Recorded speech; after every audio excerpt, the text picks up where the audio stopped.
Yes, sir. What is going on, y'all? Happy Friday to everybody, and welcome to episode number 107 on the Coach Cool podcast. It is fantastic to be with you all today for yet another Friday discussion.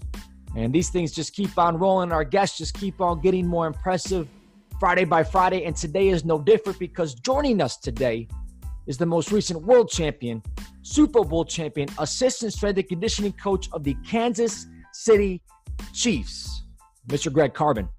Now, when you want to talk about a dude that stands for challenge and perspective and morals and faith and just overall an outstanding human being, look no further than Mr. Greg Carbin.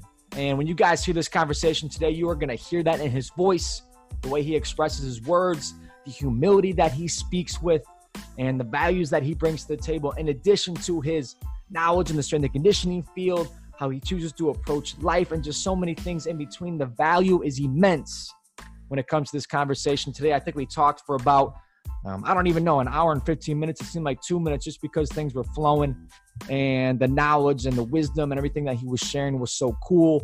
And I cannot wait for you guys to hear it today. So without further ado, again, episode number 107 on the Coach Cool podcast, Friday discussion with the incredible Mr. Greg Carbin. Let's get it, y'all.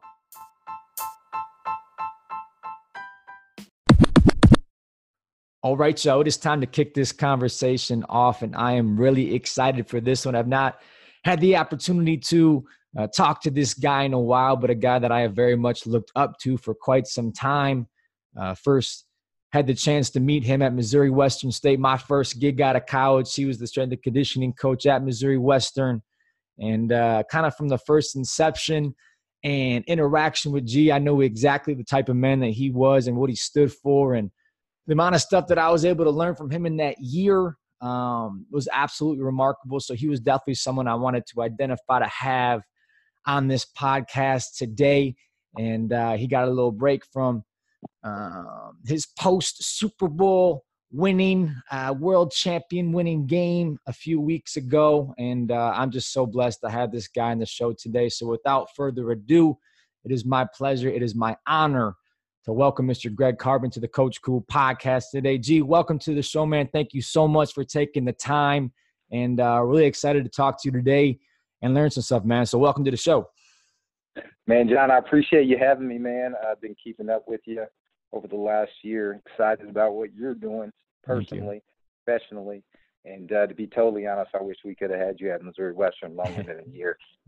Hey, man, I appreciate that. And I wish I could have stayed too, but you know, something was calling me a different direction, and I ran with it, and I'm glad I did. But most certainly enjoyed our time together, no doubt about it. So to kick this thing off, Greg, real quick, just from your perspective, if you can give us a little background on who you are, some lineage in terms of your history and how you've kind of gotten to this point in your life to provide some framework for the conversation, that would be a great place to start for us, brother. Oh, yeah, definitely. Well, grew up in Jefferson City, Missouri, played football at Jefferson City High School, a high school with rich football traditions. Yep. Was recruited to play football at Missouri Western by the defensive coordinator. His name was Jay Bubak, and I actually walked on to Missouri Western. Yes, sir. Because I had a spiritual connection with Coach Bubak. Had other scholarships offered, so could have went to school, you know, with money, but I felt like the Lord was pushing me towards Missouri Western. And, you know, by the time that I was a junior, I was a unanimous first team defensive back, kick returner. Wow. Was also placed on full scholarship, and I met my wife at Missouri Western. Yes, sir. And, you know, I definitely think that was all in the Lord's plan. Yep. To get me to wear that black and gold. Yep. And then my wife and I, we graduated spring 2007, where we then moved to North Kansas City, where my wife was a school teacher before taking a Missouri Western volleyball job in 2012 to coach volleyball at Missouri Western, where I was in North Kansas City. I was a personal trainer, eventually opened up my own performance facility with 2 other business partners. I was also coaching football, coaching track. So I was in the high school settings, performance training and coaching athletics. And I was just a good alum. The athletic director from Missouri Western reached out to me in 2013, asking me to be Missouri Western's first strength and conditioning coach back then. And it allowed me the time to spend more time with my wife and how we'd work at the same institution. So it was good for the family. So we made that move from Kansas City back to our alma mater. Got you. Yes, sir. Got you. And finish that sentence, because, you know, what you got going on right now? Let's not hold that up real quick. Yeah. So after, 6 years at Missouri Western, God led me to the Kansas City Chiefs. Yes, sir. So I met Barry Rubin, who's the head strength and conditioning coach for the Kansas City Chiefs. I met him about 3 years ago, just after I had my 3-year-old twins. Okay. Now 3, but I had twins at the time when I first met them. And I was actually, I was in Arrowhead with our Missouri Western equipment manager. We were picking up some equipment. Okay. And Scott Groner, our equipment manager, took me into the weight room to introduce me to Barry Rubin. What was only supposed to be like a 2-minute introduction ended up being an hour conversation. Wow. Of me in his office writing on his dry erase board my football program that I'm at Missouri Western, and he loved what I was doing. And it was almost like he was just firing off questions, and we're just rapping, having a good time. And by the end of that hour, he asked me what I was looking to do in 5 years. And, I told him, wherever God wants me to be, that's where I'm going to be. And I kid you not, he said, well, Greg, if there's ever an opening on my staff, I want you to be my guy. Wow. And 3 years later, I get a call leaving a volleyball strength training session. And, hey, bud, I need you. And I need to know by tomorrow. So it was, man, like, it's one of those things where, you think people are being nice, saying things. Right. For that to actually come to fruition. Oh, man. That's all the Lord, man. Like, again, spiritual connection, you know? Yep. Man, you just gave me goosebumps with that story, man. Talk about right place, the right time, coming from the right place and the right frame of mind. My gosh. Okay, G, well, you just kicked it off with a bang, man. So here we go. So let's take a few steps back. I want to talk about your time at Missouri Western as a player real quick. You said you were a walk-on, which I think says so much about who you are as a person. And I think, too, more times than not, when you do walk onto a football program, that means that you don't necessarily have a whole lot of other options in terms of scholarships at other universities, but not the case for you, which, again, I think speaks volumes to you and your self-awareness and just understanding where you should be and listening to God kind of calling you to that stuff. So I think that's incredible. So, again, you kind of touched on it a little bit, but in terms of attending Missouri Western State, why did you ultimately choose to walk on there versus going to other spots where you could have had some money and probably played a little bit sooner and all those things? Why Missouri Western for you at that point in time? I would definitely say my defensive back coach, defensive coordinator, Jay Bubak, that connection that I had. Got it. Sitting at that office when he was in Jeff City with my head coach, there was a genuine connection there in terms of just some of the terms or the phrases that he was using in conversations. Yeah. Gave me that he was a strong believer in Christ. And I knew, looking back on that time when I was making this decision, he would be that man that I needed in my life, away from my father, who was going to make sure I was going to go to church on Sunday. He was going to hold me accountable to becoming the man that my dad wanted to be, in terms of what he saw for me achieving post-high school, because I'm the first college graduate of my family. So, wow. What my dad invested in me to get to that point, he knew that Coach Bubak could help get me to that finish line. Gotcha. And I'll tell you a quick story about Jay Bubak. Yep. Uh, so we went to Frederick Boulevard Church every Sunday. I'm there. There was one Sunday I decided to skip church because we had a game the night before. And, sometimes after a football game, you don't feel the greatest waking up on Sunday morning. No doubt. So I decided to sleep in. So didn't go to church on Sunday. We had morning weights that Monday. Okay. And Coach Bubak said, "Greg, missed you at church. Where were you at?" I was like, "Coach, I was at church. I was in the back." And I'm lying. I'm totally lying. Yep. And I thought that was going to be the end of it. Got it. And this is just the kind of man he is. And this is in front of, a big group of 40 people. Right. He looked at me dead in my eye and he asked me what the sermon was about. I wasn't ready for that. And I just came clean on the spot because, like, my heart was already hurting for lying. And then he just called me out in front of, 40 other guys. And I never missed church again. Wow. But I needed that. Wow. I needed that, Yeah. And it just taught me so many lessons. Yeah. So many lessons. Yeah, that's powerful too, because that reminds me, I had one of my boys that I coached with at Ohio State, went to high school with him, Nico Palzetti, and he was teaching me about love one day. And he said, what love is to me is being for somebody what they need you to be, not what they want to be for you or what you want them to be for you, right? So probably in that moment, it would have been really easy for him to sweep that under the rug and kind of call it a day. But in that moment, he knew he probably didn't want to call you out in front of all those people. He didn't want to be that, but the type of man that he is, that just tells me the type of love he probably had for you in that moment. And maybe you didn't see it at that point in time, but looking back, like, what a big moment in your life. And that probably changed you for the better as a result of that moment right there. And like, that's what love is. And that's what coaching is. And I feel like that's what it's all about. So like that's powerful stuff right there when you really think about it. And I know, again, I don't want to put words in your mouth, but was that, do you think looking back now, like, was that moment and that point in time and him calling you out like that, like, did that kind of shift gears for you in terms of your approach at maybe not just football, but life moving forward? Oh, absolutely.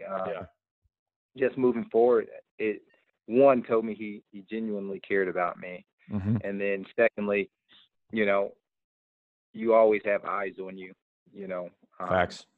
Especially for the people who love you because they want you to do well. They're your biggest supporters.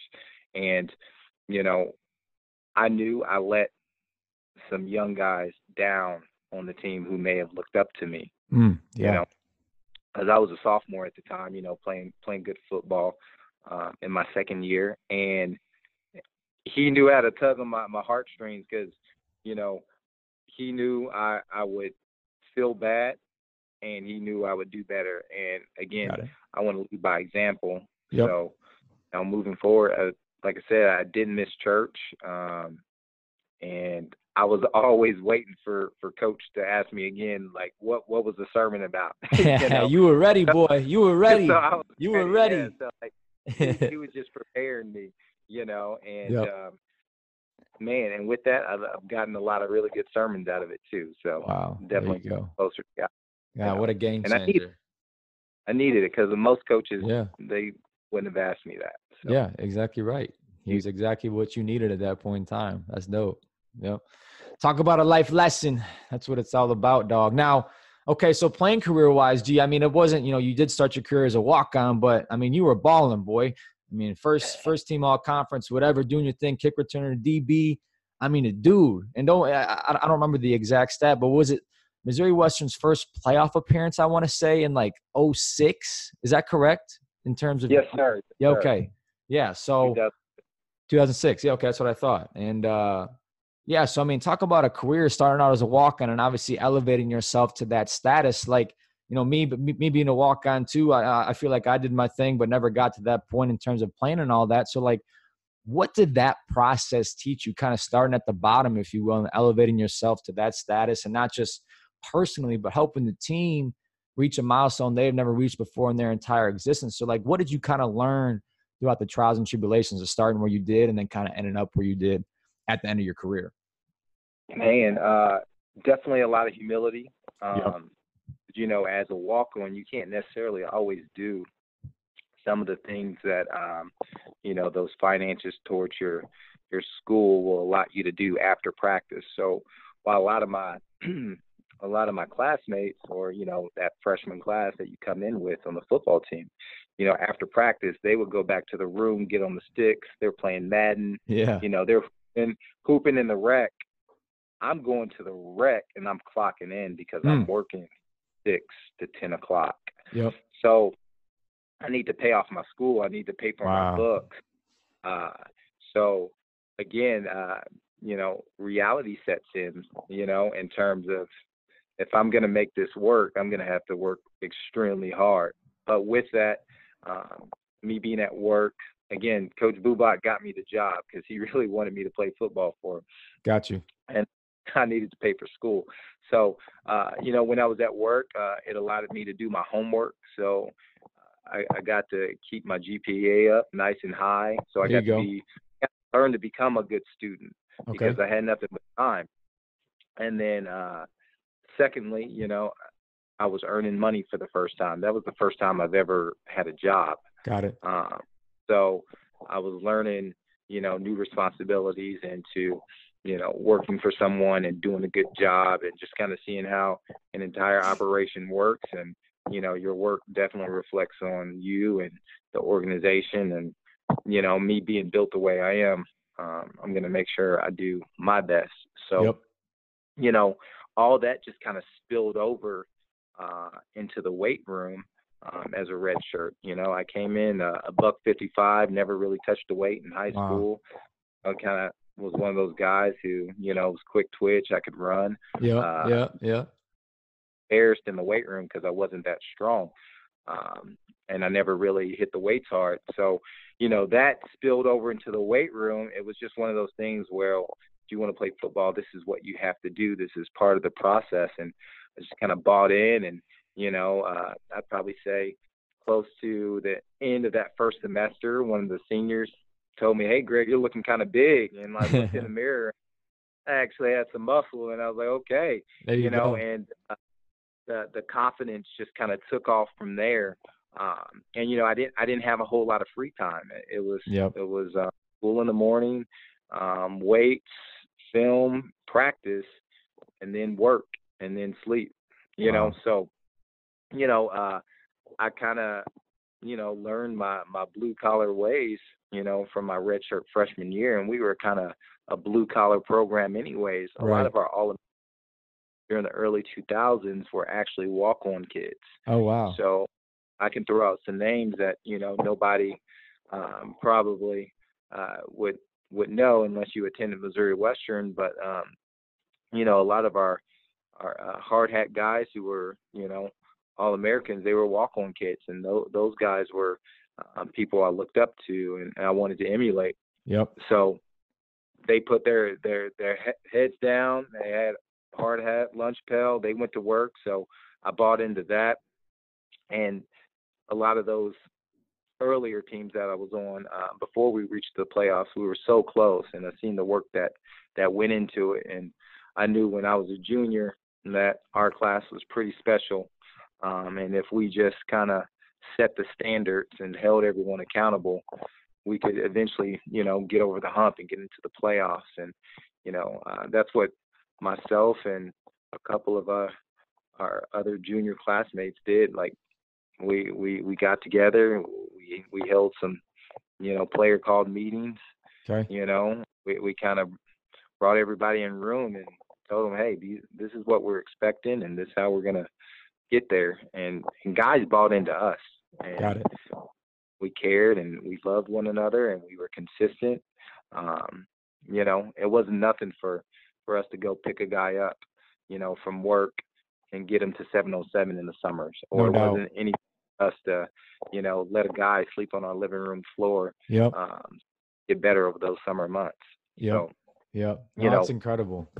Yeah. No, go ahead. Yeah, sorry, I didn't mean to cut you off. Yeah. Oh no, you're good. But it's just one of those things where I think a lot of times people just see the big trophy at the end of like a successful season, and they don't see a lot of hard work that comes with it. Yep. And unfortunately, only one team, really gets to have that type of celebration at the end of the year. But like for us at that time, getting to the playoffs and for the first time in Missouri Western's history, that was a big deal for us. No doubt. Yep.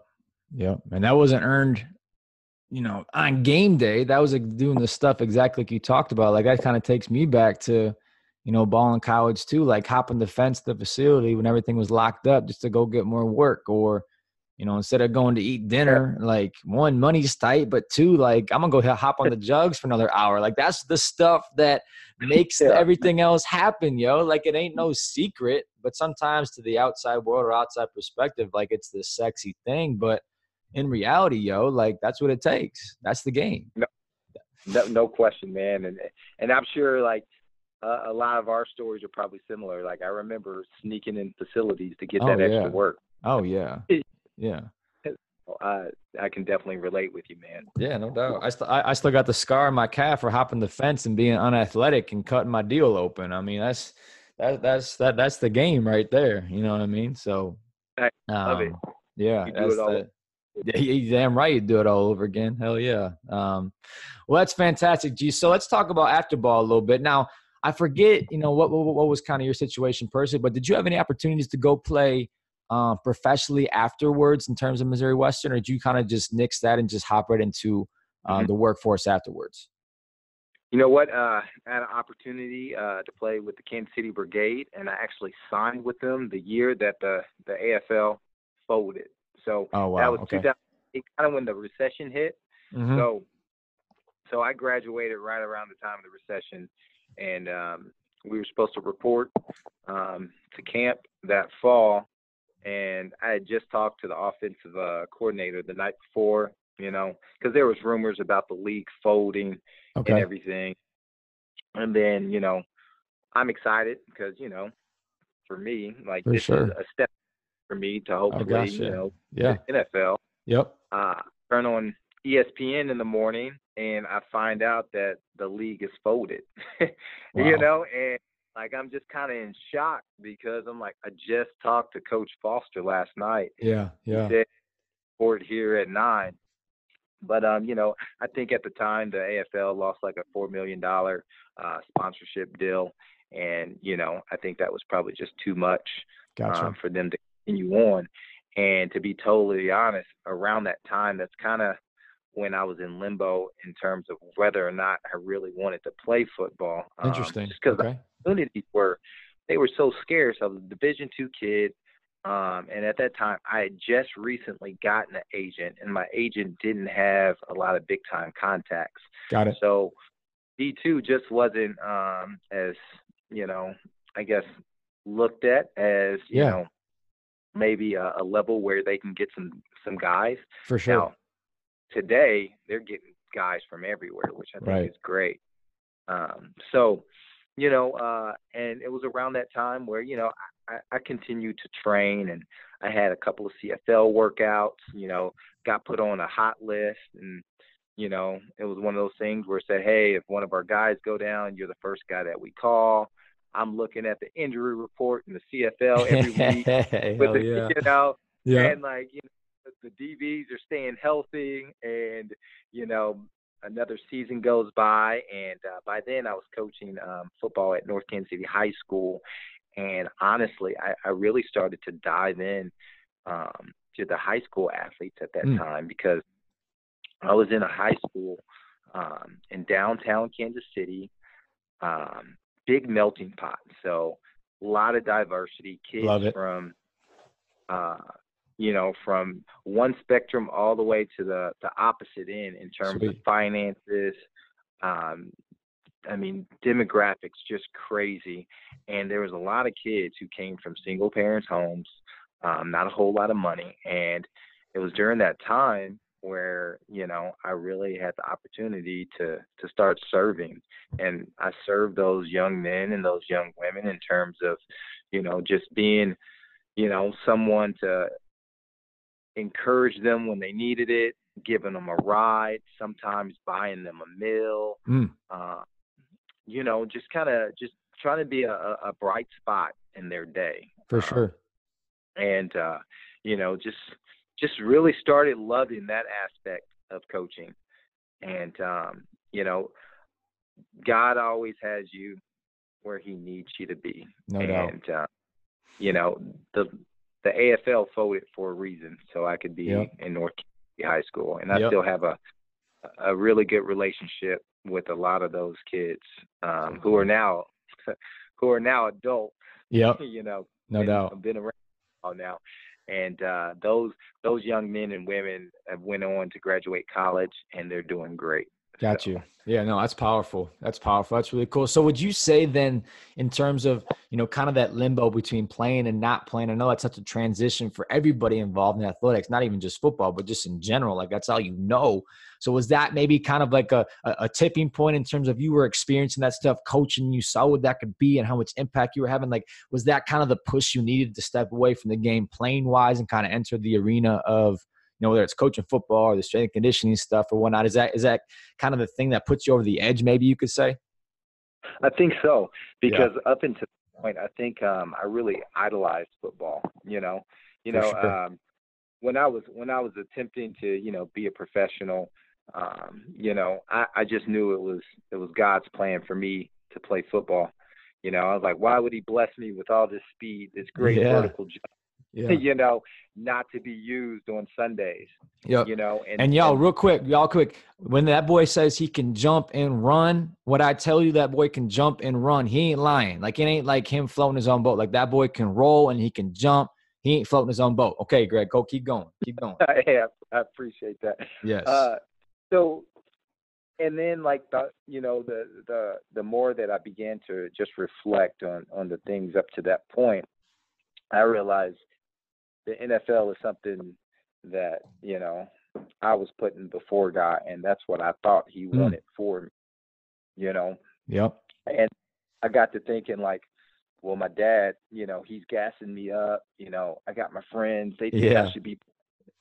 So I asked myself one day, like, am I trying to live up to my dad's expectations, my friends' expectations? Because in my heart, like, I knew North Kansas City High School was the right place for me. And Wow. these kids who didn't have a father in their home needed me. Wow. And that's when I surrendered to the Lord and said, Lord, if this is where you want me to be, I'm yours. And that's when I began to get more excited on a Friday night for my guys Yep. about to enter the arena Yep. than I ever have preparing to play for a game myself. Wow. And I never thought I could feel like that. I'm No more doubt. excited for those young men than I ever have strapping up myself. And that's kind of when I knew, Yep. like, this is how I'm supposed to minister to the young people Yep. I got you. And then once you through get a coaching. taste, you just want more. Like, it's crazy because you never know, as a player, you don't understand that perspective. Like, I can't love this no more. Like, I can't see myself doing nothing different. Than once you kind of see the impact you can have in a different arena, like, that becomes your game now. And that's how I feel with this stuff. It's like, I didn't think I thought I had passion for football and sports before, but like now doing this stuff, it's like, yo, like, I never even, like, this is a whole new stratosphere of drive and passion and work ethic. Like, it just opens so many doors. And like, once you find that, it's just like like, you just get up every day, you ready to rock, yo. Like, that's so cool. And I can hear that in your voice, and I'm empathetic towards that because I feel you, like, especially knowing you as a person. Like, I just know as soon as you had that first interaction, like, I'm making a difference, or I got this cat better. Like, that's it, game over. I'm done. I'm cool. Like, I'm moving on. I don't know, man. That's the game. That's so cool. I love that you just said that. No, man. And John, like, I know you're a special coach too. Like, I'm gonna take you a little bit back to your time at Missouri Western. Okay, take Uh, me back. Come on. hey, Daiwan Ussery, you remember him? Yeah, absolutely. I just hit him up the other day, actually. Yep, absolutely. Man, well, I'll tell you this. I have never seen any coach during my time with Daiwan have the connection that you had with that young man. Thank you. That young man was one great athlete, Yep, no doubt. good character, but there was a barrier, there was a wall there, and there's only a few people he'd ever let in, and you busted that wall so fast. Yeah. I knew there was something special about you, because it really hurt that young man, when you moved on. Yeah. And you were so good for that young man, and you were so good for that receiving group, just for our football program. And that's why I was hurting when you left, man, just because, like, I knew you could have a special impact on that program, and you did, because he had a great senior year, and you had a lot to do with that. So I thank you for that, because that's something that I couldn't get done, and you did it. So thanks, you for that, because he's better for me after he was under you. So thank you for that. No doubt. That's so powerful. And I guess two thoughts come to mind when I think about that stuff. Is one, kind of like you're saying, you're placing people's lives for a reason. And for whatever reason, I was able to find that connection with him. And I know with him initially, and he probably tell you the same thing, as people were starting to write him off. I know he kind of came in hot as a recruit, fast cat, good hands, the boy can play ball. But when he got there, exactly right, he kind of hit a roadblock, whether he was getting in his own way or we weren't really putting him in the right spots to succeed and identifying his true strengths and whatnot. And I think it's really easy to write people off when there's high expectations and they come in and maybe they don't live up to those things. And you can say, oh, it's his fault, or he's the one that's doing stuff wrong or whatever. But no, I think, when you take a step back sometimes and you really try to evaluate, one, who you're working with, and two, how you're approaching working with that person, like more times than not, it's probably on you, because we all have these gifts that we have been blessed with and can be blossoming and grow and be shown out to the world if you're put in the right positions to do so. And I think that was just the case with him. It was just, he needed somebody to understand him, where he was coming from, show him that, I love you and I care for you. And I think once I was able to do that in a genuine way, and he saw I wasn't just BSing to get the most out of him with football, but as a person, like, that's the game. That's the game. And that's just like what you do with strength and conditioning. And I guess the second thought is too, like, that's what's so powerful about a team, right? Like, I was able to connect with him, and maybe you weren't able to get through to him, but there was definitely some other cats on the team that I didn't vibe with that well either. But damn right, Coach Carbin come along, they gonna straighten up and they go come correct. Like, that's the whole point of a team, and why I think sport is so powerful and can change lives for the better, and why you have a diverse staff in age and gender and races, and I'm just thinking back to like my upbringing from Plymouth, Michigan, white kid, middle class, Catholic school. And I'm now the wide receiver coach at Missouri Western, coaching Daiwan Ussery from rural South Carolina. Can't even understand what my man is saying. And like, why are we making this connection, yo? Like, why is that a thing? And one, it's obviously God's doing, but two, like, that just shows when you step outside your framework, you put yourself out there, you come correct with the right attitude and the right nature, and like, powerful stuff can happen, man. And I think that's just one example, and I was blessed enough to be able to coach a cat like that. But yeah, man, I don't know. That's the game. I don't know how you feel about that, but that's how I feel in terms of that approach. No, I couldn't agree more, man. Like, you were definitely his angel. And man, like, the Lord designs us perfectly, to allow us to use our abilities, like you said, to minister to people.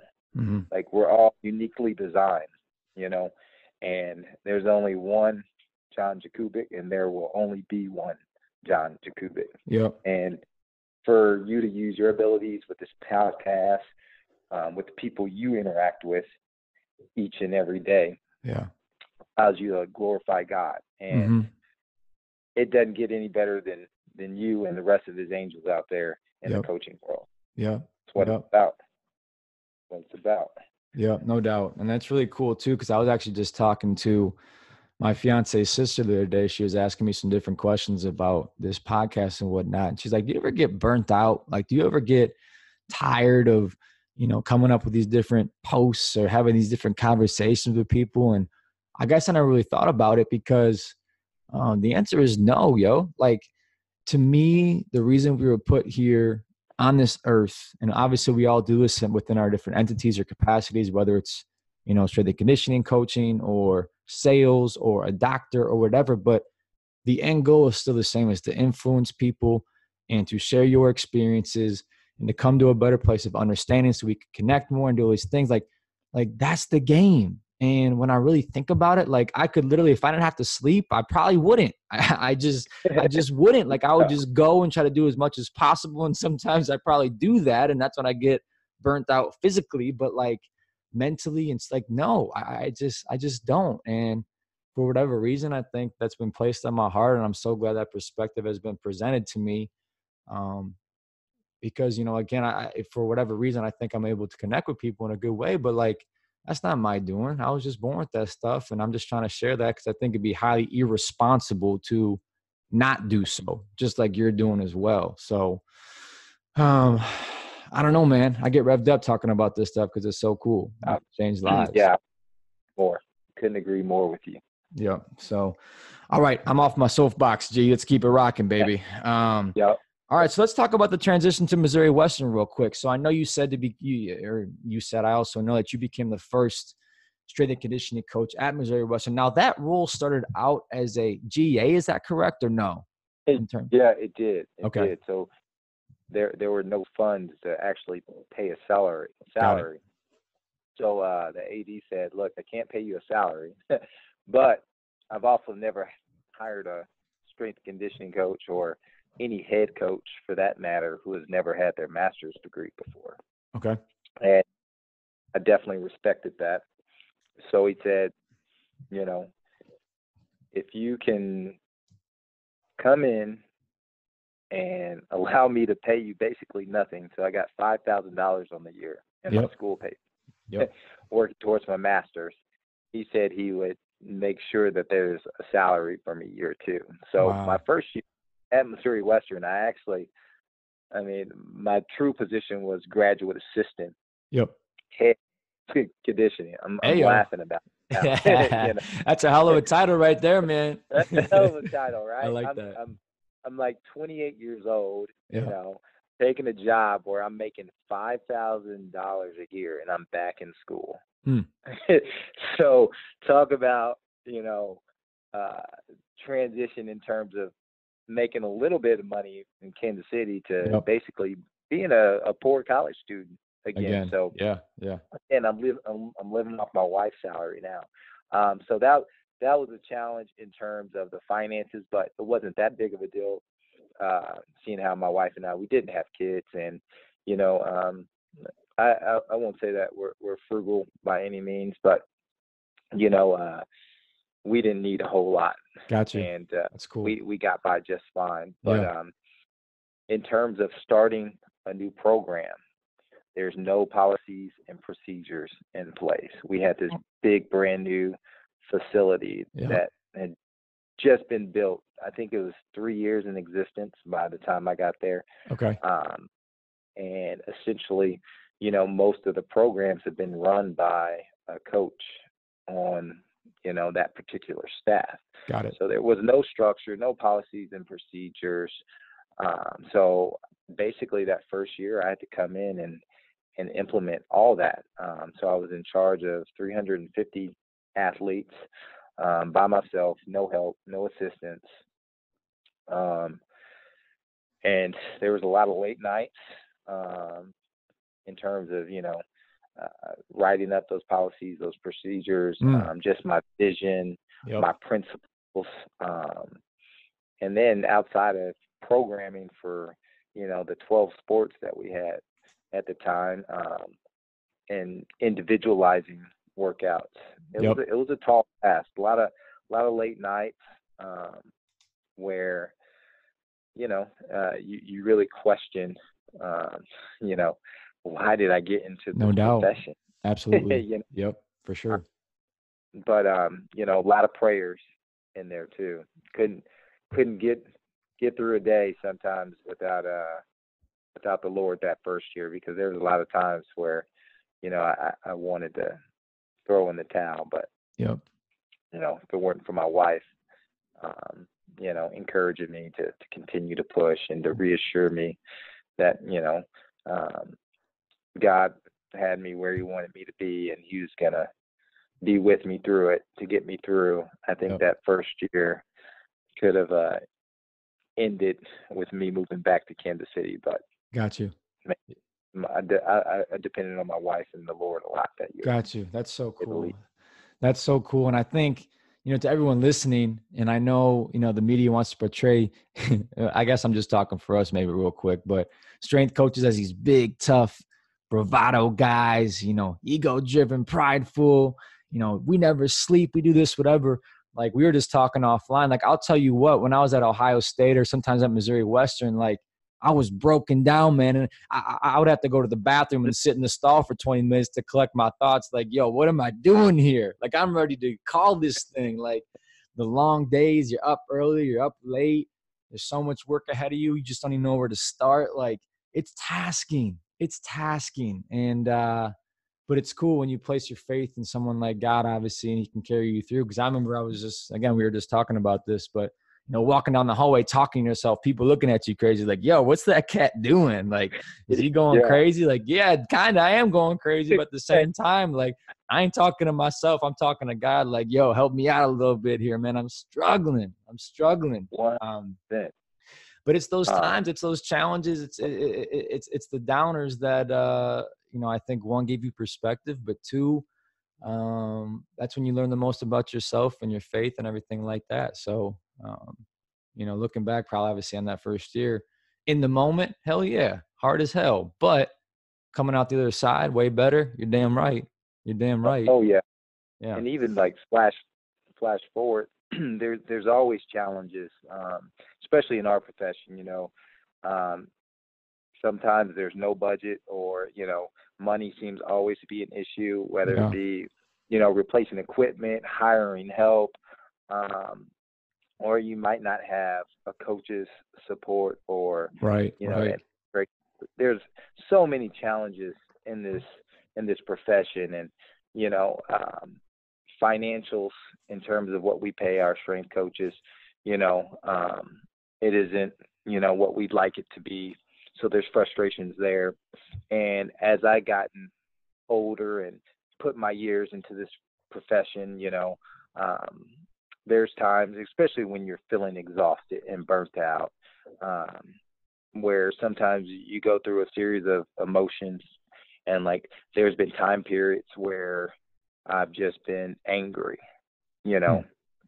Not at my kids or my athletes, but just the way the system works, right? I'm angry. Yep. And then, shortly after that, I found myself becoming very cynical, Yeah. Which eats away from the person that I am, No doubt. And then again, you talk about talking to the Lord, that's something that I do as well.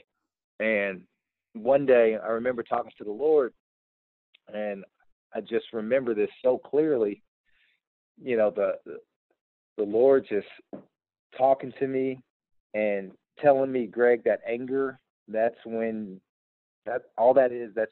vulnerability. You're vulnerable right now. And that cynicism, Greg, that's the devil talking to you. And that's when I realized, man, that the devil's real. Like he's on my shoulder right now, and those are the times where you got to get up and you got to walk and you got to have that conversation with God. You got to dive into your scripture or that devotional that you didn't get to that morning and everything. So again, for me to have that epiphany just changed my outlook every day after that. That's incredible. So anytime I get angry, like I know who it is, and I start engaging right away. And that helps spark me out of it, man. That's really cool. It helps. It's true. It helps. It helps. Yep. No question. No question about it. And you certainly persevered. And what was it? Was it the 1 year as a GA, and was it 5 years as officially a head strength and conditioning coach there? What was the total yearage when it comes to that? So it was a total of six. Okay. 6. Yeah. So, and then that next year after my GA role, when I actually got my salary, it wasn't the salary that I was promised. So, okay. Surprise there, right? Yep. So I had to negotiate my title. So I had to get director of sports performance. So I was like, all right, if I can't get this, at least give me, Yeah. You had to a sexy little, it up a little bit. Hell yeah. yes, make it sexy because what's going in my account isn't what we talked about. I So got you. I got search it you. up a bit, I got you, man. So, but a lot of life lessons there too. Got you. Understood. Understood. And I know, those years, obviously, you have a soft spot for that place because you played there, you attended there, and getting a chance to go back there. I know talking to you about that meant the world and the impact that you were able to make, not just on the program, but to the lives of all those athletes and those coaches. Firsthand, I was able to see that. And second to none in terms of that. I don't know if there's many people better out there in terms of impact, not just getting stronger physically, but in all arenas of life. And again, just to float your boat, I saw that firsthand. And it's no secret why you were allowed the opportunity to move on from that spot. Again, did your thing, made the impact. But, it's no surprise to me that the Chiefs came calling. And, you kind of touched upon that transition a little bit and how that came about. And I'm not going to say it was solely Greg Carbin. It might have been a little Patrick Mahomes, Travis Kelce. But all I'm saying is first year on staff, I mean, they win the Super Bowl now. I'm not big into coincidences, but all I'm going to say is, I don't know, man. That might have been all you, when it comes to that end result. But, just kind of talk about that transition a little bit more. Maybe from a collegiate setting to a pro setting. What was maybe the tougher spots, the easier spots? And then just kind of this past year, what has that ride been like? Because again, you can't write a better story in terms of the end result, but for you personally, how did that transition process go and take place? It was definitely a transition. I came in, into our off-season phase 1 training, definitely eager and excited about the opportunity. Yep. And not that you ever think that you know it all or anything, but I knew Missouri Western had prepared me to hopefully do a good job at this level. And coaching a squad at the college level is the same as it is, in the professional level. So in terms of programming, coaching technique in the weight room, no problem. The challenge came into, relating to these individuals who made more money than I did, who don't necessarily need me from a standpoint in terms of where they are in their lives, in terms of their maturity. What can I provide these mid-20 to 30-year-olds who have everything? How can I make an impact in their lives? So that was the biggest challenge, because it was different from the college setting. I always felt like I had a message or something really to give my athletes in terms of telling them something impactful to leave with. Well, that's there.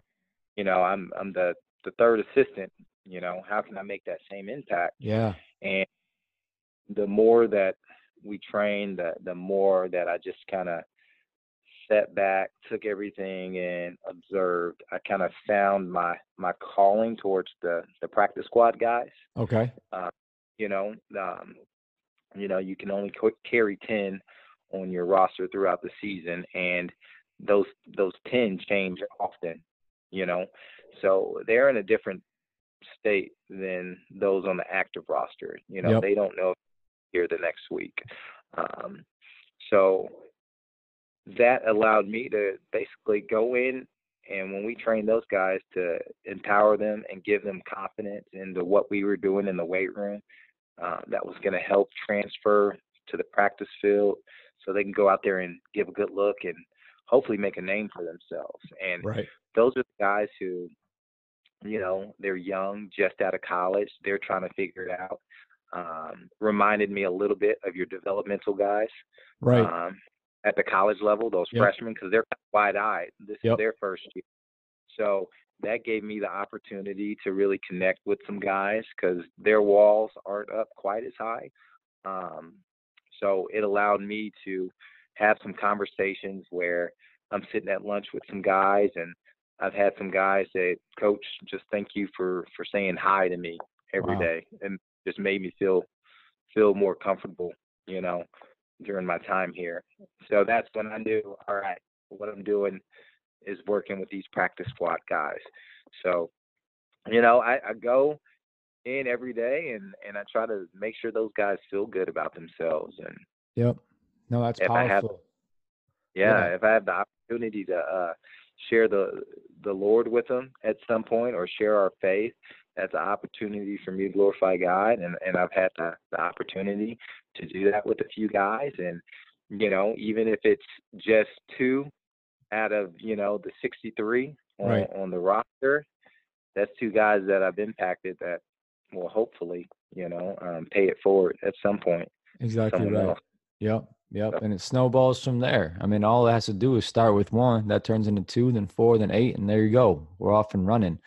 Um, but no, I really like that angle, G. Just like you said, you kind of came from a spot where you were top dog and you transitioned to a spot where now you're kind of third in line in regards to that certain pillar. And I know there's some people watching or listening right now, probably thinking, maybe I'm a mid-level manager, I'm an associate level salesperson or whatever, and I'm trying to struggle, or I am struggling with finding a way that I can bring value, or obviously I'm doing my job well, but how can I elevate myself or separate myself? And in my opinion, kind of coming from a GA role or intern role, whatever, like I think people very much undervalue and overthink just being a really good person and being that. And I don't mean just saying hi in the hallway. I mean taking time to ask somebody how they're doing and meaning it, and then having a conversation for 2 minutes, because whether it's a practice squad guy, they're starting the team, like you just don't know what they're going through, or if they need that hello, or they need that conversation. And again, not just doing it because you feel like you should be, but because you're coming from a good place. And if you can do that consistently day after day after day, and back that up with obviously knowledge in the weight room, or helping them out in some other way, like that's a compound effect. And within a year, I mean, you blink and obviously the days are long. You don't feel like you're doing much, but over time, that stuff is the game changer. Like that's the game. And when it does come to that value, I think a lot of time too, we think more on the tactical side of things, the tangible side of things. And especially at a level like the Kansas City Chiefs, for heaven's sake, Super Bowl champions, like everybody know what they're talking about. Everybody knows what they're doing, but what are the intangibles that you can bring to the table? And a lot of time, that's just being a good cat for the right reasons and coming from a good place. And if you can be that in combination with the other things, then yeah, I think you're going to be off and running eventually. It might not happen today, but that's where it starts. So if you out there and you want an entry level role or something like that, like be that first. Everything else can come after that, but don't undervalue being a phenomenal human being, I guess, is what I'm getting at. And obviously you're that, G. And thank you for sharing that, because I think that's powerful. And to see people at your level doing that and making an impact, that gives everybody else, I don't think, any excuse to do the same. So um, that's dope, dude. Now, in terms of you, let's just talk about professionally, you personally. Would you like to be maybe a head strength and conditioning coach at the professional level, collegiate level again one day? Like, do you kind of have a vision for that, or you just kind of rocking with it right now? you know what? I think I would like to be a head guy. Again, whether that's at the NFL level or the collegiate level, wherever God wants me, I'm for it, because I've had some really good people who have helped me get here along the way, in terms of some of my graduate assistants who Right. were under me. I would love to bring them along for the ride Mm. and put them in a position where they can financially take care of their families, especially if I were to get a head job at this level. And I would bring them up, and then I would hopefully set it up to where I can kind of fade back into the Division II level, Mm. promote one of my guys from within, allow that guy to kind of take my position, and just kind of ride my career out, just having more time with my family, my kids, watching them hopefully play sports, Yep. and just doing my thing with the youth again. That's really There's cool. something special about the youth. So like I would absolutely love to be in a position where I can just promote some of those good people who have helped me, Yep. Yep. So that would be probably my goal. I got you. And real quick, just to kind of Please. touch on what you just talked about, Please. just being a good person. Yeah. I think if I couldn't agree with you more. You're a good person and you work hard, your career will take care of itself. Yep. I believe in networking through hard work, because a lot of the time when you get that great job, it's because somebody knew of you, and it's what they knew about you that allowed them to recommend you for that position. If I know John Jakubik and I know he works hard, that's probably what got you that job. Got you. Yeah, He's absolutely. a good person. He works hard. He's there every day. I mean, who wouldn't want a good person who works hard? Right. And the right way.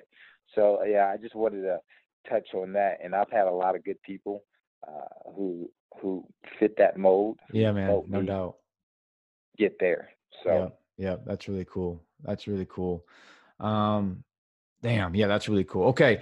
Now to wrap this thing up, G, again, head strength and conditioning coach, Kansas City Chiefs, all these things we talked about at a superficial level is obviously very cool. It's very impressive, but I want to kind of put things in the right perspective in my mind. And I know you feel the same way. So I just want to ask you a question about your family real quick. So, you got your wife, you got your twins rocking things out. When it comes to them, and again, I know who you are, and this is why I want to ask this question so people can hear it from you, but what does family kind of mean to you? Because yes, you're doing all these cool things for others and for the players and for yourself, but I know you're a family man and that stuff is so important to you. So just talk about your family real quick. What do they mean to you, and why do they inspire you so much to be the man that you are? Oh, man. Well, I couldn't say enough nice things about my wife. She makes me a better person, for one. Just her face gives me strength and courage to get through those long days. And her belief in me has really just allowed me to, get to the position that I'm in now. And my world changed when my twins were born. World was really kind of spinning because, when it's just you and your wife, you don't need a whole lot financially. Yeah. And then you bring two little babies in the world, and you start to think about things that you never really thought about before. But at one point, I thought I was going to lose my entire family before the twins were born, because twins are high risk pregnancy, and it wasn't exactly your typical pregnancy where you're going to doctor visits and you're getting all this great news. For us, it was a lot more stressful. Every visit it seemed like bad news after bad news. Got it. From stillbirth with my twins to my son potentially having autism, or potentially my wife losing the twins and her not making it as well. So through that time, my wife and I, we really spent a lot of time in prayer, and it really allowed us to get closer to God, and that the people who were in our corner from start to finish, like it really just let me know what's important in life, and that's people. And my family, man, words can't describe what they mean to me. No doubt. Especially when you lose them. So that is when I realized it's not about sets and reps and what Olympic variations that it's going to get my football team better, or how much in my bank account. Because during that time, all I think about was my wife and my kids. Like, that's what really matters. It's the people. It's the relationships that we have with our significant others, our kids, our family. And that's really been my strength, my motivation for all that I do. From me setting the example of going to church every day, So, or every Sunday. So my son knows, like, that's what a man does. Yep. He gets up on Sundays, goes to church with his family. You know, hopefully they know the work ethic that I have. You know, it's a little sad, a little kind of good too. You know, if you ask my kids, hey, where's Daddy at? Daddy's at work. You know, it's Yeah. kind of it's a good and a bad. They know Dad works hard, but, like, you know, that doesn't always allow me to be at home as much as I like. But you know what? There's times of the year where you know, I get more time than the average person does. So I'll have 3 weeks off coming up. But, like, with those days, I'm not gonna take my kids to daycare. They're just gonna hang out with me. So Awesome. we're gonna have fun. And um, again, God's put us on this earth to, you know, to glorify Him, and I'm doing that with my kids. I'm going to minister my kids. My wife and I, we minister each other, and we try to, you know, do that in our jobs. We're lucky enough to have that platform, because you don't have to be, you know, a bishop or a preacher or a minister Right. to glorify God and leave a legacy. So that's what we're trying to do. So I'm trying to create little minions to glorify God, Yep. you know, down the road. So hopefully one day, you know, we can spend eternity, you know, Yep. with the Lord, be together forever. If that doesn't put things in perspective. So that's my ultimate goal. Yep. Live Yep. forever That's with it. Oh man, bang. Yeah, that'll do it right there, Greg. That's a phenomenal way to end, dude. And just to float your boat one more time, I want to gas you up a little bit to everyone listening. I think you can probably hear it in his voice and the way he uses his words and expresses the different things. But when you want to talk about influence, you want to talk about impact, you want to talk about character and challenge and perspective, I mean, you can go down the list. And Coach Greg Carbin is exactly that. And I learned a lot from him again in the year that I was with him. I know those that have impacted him in the past and that he's impacted him now and will continue to impact will feel the same way because of who he is and what he stands for.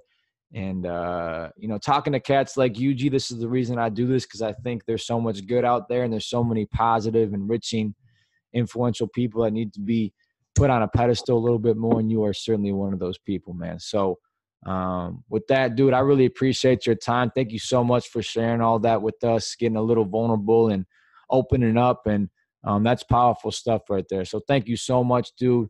Have an incredible evening, and can't wait to see what's in store for you, brother. So thank you so much. Man, I appreciate you, John. Thanks for having me on, man. And I'm really grateful to have you in my life, and, you know, what you're doing, putting these podcasts out here. I know you're going to reach you know, a lot of people. And, you know, like I said, God puts his angels on this earth to glorify him. And I know you're one of them. And again, just grateful to have you in my life. The time you were at Western, you're a special human being, man. And doesn't get much better than you. So thanks again, dude, for just allowing me to, you know, share some of my experience with you today. Yeah, baby, the wisdom. Well, that's deeply humbling, G. Thank you so much. And again, have a great one. And to everybody else out there, that's going to wrap it up for me. And that's going to wrap up another week on the Coach Cool podcast. I appreciate all of you guys for tuning in and giving me feedback and listening to this stuff. And, you know, when I get messages of people saying they liked a certain episode or a certain passage or an excerpt or whatever, like, again, just like me and G talked about, that's the game, man. That's the game. Can we influence each other for the better with our words and with our actions and be consistent in that approach? And if we can do that, then a lot of good is going to come from those things. And that's the mission with this thing. And I just hope you guys can find that this week through challenge and perspective. And I'm really looking forward to coming back on Monday. Got a great episode for you guys. Have a phenomenal post for all my readers out there too. And we'll keep this ball rolling, okay? So y'all have a fantastic weekend. Again, appreciate you guys. Love you guys. And God bless you all. Coach Cool. Hey, y'all. Thank you so much for tuning into today's episode and just listening to the podcast in general. It means the absolute world to me that you guys choose to take time out of your day and your busy lives to listen to me and the perspectives that I offer and the challenges that I give out and the conversations with the guests that I have on this show. And I very much hope it's bringing some sort of value into your life and you're finding benefit from these conversations and from these perspectives. And if you are one of those people, whether you've listened once or you've listened to all the episodes, I'm going to ask you right now, if you feel so compelled, to leave a rating and to leave a review, whether it's on Apple Podcasts or Spotify or however you choose to listen to this show. I would very much appreciate that, because that's how growth happens. That's how I can continue to learn and understand this thing from your guys' ears, not just my mouth, but make this thing more of a two-way street. And the more ratings and the more reviews we get, the bigger growth we can find and the more people we can reach with this thing as well. So again, if you feel so compelled, if you feel like this thing has brought value, I would very much appreciate that. Okay. But with that, I'm going to leave you guys for the day. And as always, I really, really appreciate you guys, and God bless. Coach Coop.